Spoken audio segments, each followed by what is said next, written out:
జగన్మోహన్ రెడ్డి గారి మీద వ్యతిరేకత పెరిగింది కాబట్టి ప్రభుత్వం దిగిపోయింది. కేసీఆర్ గారి మీద వ్యతిరేకత పెరిగింది, దిగిపోయారు. స్టాలిన్ మీద వ్యతిరేకత పెరిగింది, దిగిపోయారు. విజయన్ మీద వ్యతిరేకత పెరిగింది, దిగిపోయారు. మమతా బెనర్జీ మీద వ్యతిరేకత పెరిగింది, దిగిపోయారు. కేజ్రీవాల్ మీద వ్యతిరేకత పెరిగింది, దిగిపోయారు. దాదాపు దేశంలో బీజేపీ లేదా వాళ్ళ కూటములకు వ్యతిరేకంగా ఉన్న ముఖ్యమంత్రులు అందరి మీద వ్యతిరేకత పెరుగుతోంది, దిగిపోతున్నారు. కానీ అదేంటో కానీ, అదేం మ్యాజిక్కో తెలియదు కానీ ఒక బీజేపీ రాష్ట్రాల్లో ఉన్నటువంటి ముఖ్యమంత్రుల మీద మాత్రం ఎవరి మీద వ్యతిరేకత పెరగట్లే, ఎవరు దిగిపోవట్లే. ఇది నిజంగా చాలా ఈ మ్యాజిక్ అద్భుతం, ఆశ్చర్యం అనిపిస్తుంది.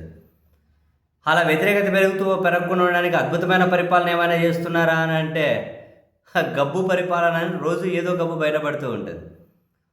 కేంద్రాన్ని తీసుకోండి, పెట్రోల్ రేటు పెరిగా, డీజిల్ రేటు పెరిగా, నిత్యావసర సరుకులు పెరిగా, దిగమతులు పెరిగా, ఎగుమతులు తగ్గిపోయి, నిరుద్యోగం పెరిగా, ఆకలి బాధలు పెరిగా, డాలర్తో రూపాయి విలువ క్షీణించిపోయింది, విదేశీ వ్యవహార సంబంధాలు దెబ్బతినిపోయాయి, ప్రజల జీవన ప్రమాణాలు దారుణంగా పడిపోయాయి.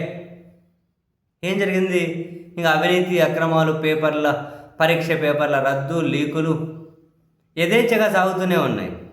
వ్యవస్థలన్నీ కుప్పగూలిపోయాయి.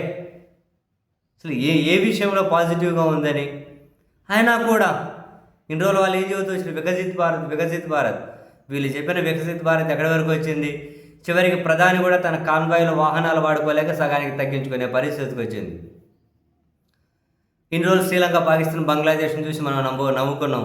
ఇప్పుడు మనల్ని చూసి ప్రపంచ దేశాలు నవ్వుకునే పరిస్థితి. ప్రధాని కాన్వాయ్ కూడా నడుపుకోలేని పరిస్థితి వచ్చి సగానికి తగ్గించుకుంటూ ఉన్నారట. మరి ఇదేం మ్యాజిక్ అంటారు? ఇదేం మ్యాజిక్ అని పోనీ బట్టి జగను, కేసీఆర్నే తీసుకోండి. అంత దారుణమైన పరిపాలన ఏమైనా చేశారా? అంత వ్యతిరేకత రావడానికి, అంత దారుణంగా వాళ్ళు ఓడిపోవడానికి?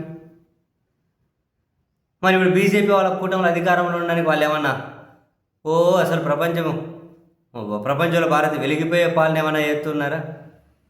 దరిద్రమైన పాలనే కదా. మరి వాళ్ళ మీద ఎందుకు వ్యతిరేకత రావట్లే, ఎందుకు దిగిపోవట్లే? బీజేపీ దాని కూటమిని వ్యతిరేకించే వాళ్ళ మీద వ్యతిరేకత ఎందుకు వస్తుంది? వాళ్ళు ఎందుకు దిగిపోతున్నారు?